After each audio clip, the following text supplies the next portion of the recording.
Калі чалавек хоча дакрануцца да святыні і атрымаць новыя духоўныя ўражанні для душы, ён накіруе свой шлях у манастыр.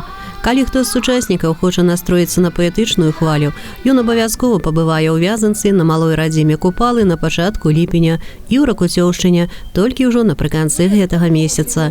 Тут, у фальварку шляхціча Вацлава Лычкоўскага, гасцяваў летам 1911 года Максім Богданович. Знаёміўся з беларускім краем, яго жыхарамі і звычаямі.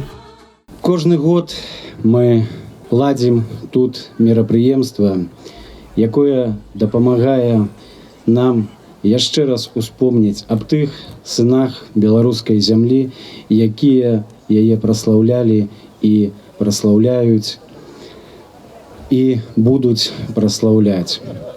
Сёння мне вельмі прыемна бачыць тут вялікую колькасць людзей, якія таксама аддаюцца культуры, якія дапамагаюць ушаноўваць, усхваляць нашу родную Беларусь.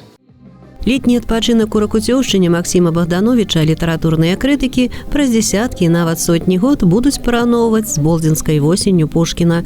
За 2 месяцы тут былі напісаны 17 вершаў і 2 паэмы. Ішлі з душы песняра радкі пра каханне, пра прызначэнне кожнага чалавека на гэтай зямлі, пра той след, які пакідае ён не толькі тут, але і нясе ў вечнасць, і вершаваныя замалёўкі, дзе ўзгадваюцца навакольныя пейзажы, жыццё і побыт местачкоўцаў. Гэтыя святы яны даюць для творчага чалавека і натхненне, і такое своеасаблівае здароўе, ачышчэнне, калі бачыш, што то, што ты робіш, гэта патрэбна не толькі табе, а тым, хто жыве на гэтай зямлі.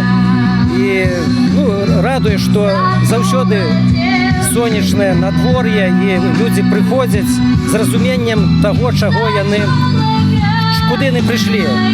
У будынках, якія размешчаны на тэрыторыі фальварка, нібы спыніўся час. І так яно і ёсць на самай справе. Бо ўжо далёка не ў кожнай хаце сустрэнеш печы з зёлкамі і вянкамі цыбулі, драўляныя ложкі з саматканымі посцілкамі і фіранкі на вокнах.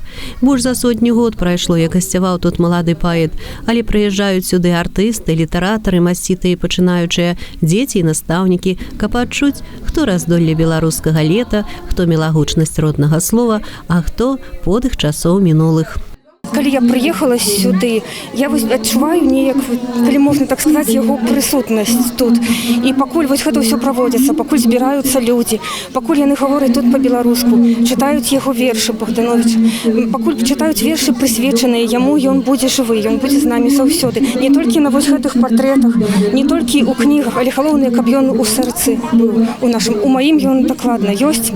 І якія б змены не закраналі наваколле за столькі гадоў, па-ранейшаму б'е з-пад зямлі халодным струменем крынічка, якую называюць усе Максімавай. Набіраюць людзі чысцюткай вады з сабой, наталяюць смагу, ходзяць сцежкамі паэта і загадваюць жаданне на наступны год зноўку завітаць у Ракуцёўшчыну, дзе шэпчуцца векавыя клёны і цягне кветкавым водарам скошанага сена.